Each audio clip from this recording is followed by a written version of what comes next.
America holds its breath as one of the most tumultuous elections in U.S. history reaches its climax. Do we see the first woman president in Kamala Harris? Or will Donald Trump make a historic return to the White House? All is left in the hands of millions of voters across the nation.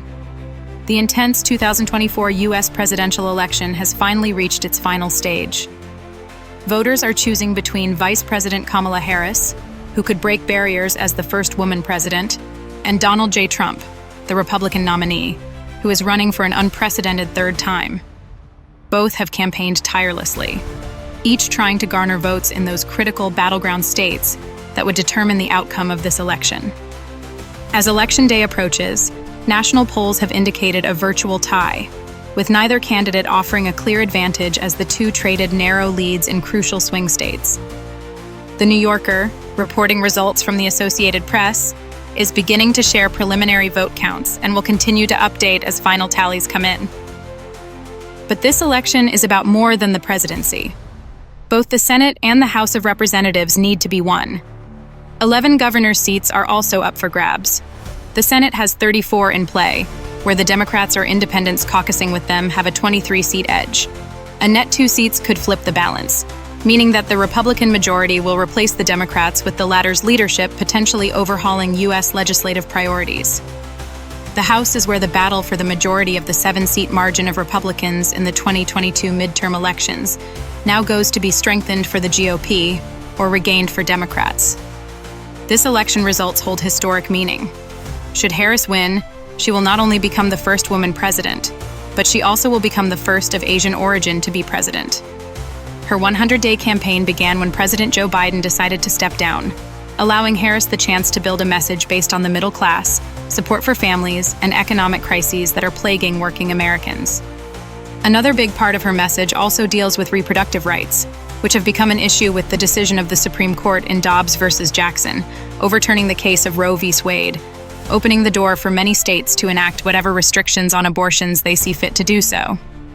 The campaign has embraced the national outrage against reproductive injustice as she reaches out to frustrated voters due to the erosion of their rights. However, of course, Harris's woes come from within.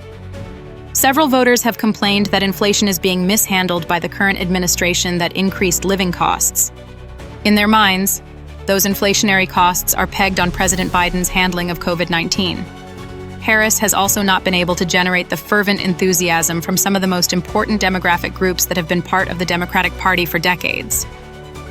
For Latinos, Black men, and young voters, enthusiasm has been muted, while in some Arab American communities, there have been concerns about U.S. support for Israel's recent military actions in Gaza and Lebanon, making her efforts to energize those groups even more difficult. On the other side, Trump, who was 78 years old, will also seek to go into the record books as being only the oldest person to have ever won an election to the presidency, and the only person after Grover Cleveland to win his re-election bid for his presidential election. Since his ouster, Trump has never faced so many lawsuits than he has in history, including being convicted of 34 felony counts of breaking New York campaign finance law over secret payments to a sex performer, the first U.S. president ever convicted of a felony crime. Within the last few months, Trump narrowly survived 2 assassination attempts. One try left him with a graze from a bullet on his ear, giving an already dramatic campaign an extra dramatic turn. In the final days of his campaign, Trump has been campaigning heavily on the rhetoric that has defined his political career: nationalism and distrust of the mainstream media, doubling down on his claims of election fraud in 2020, and showing no signs of changing, as he refused to commit to a peaceful transfer of power if he loses. As vote counting continues, the impact of the election on American political dynamics can hardly be overstated. Analysts note that the way turnout plays out in key urban areas will play an important role for the outcome. Conservative political commentator Frank Luntz and others have pointed to the heavier voter turnout in cities like Dearborn, Michigan, as potential indicators of deeper support for Harris. On the other hand, Trump's campaign works to get out as many voters in rural and suburban districts, where voters are generally considered conservative. Neither of the candidates has a strong chance at winning 270 electoral votes just yet. Analysts predict this election might run over into the following days or even weeks.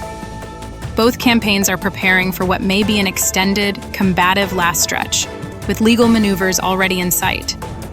After all, this is one of the most consequential elections in recent history, potentially reshaping not only the White House, but also the Congress, state governments, and the future of U.S. policy at large, whoever wins. Tune in for further reports on this election race, where every vote counts nowadays. Every vote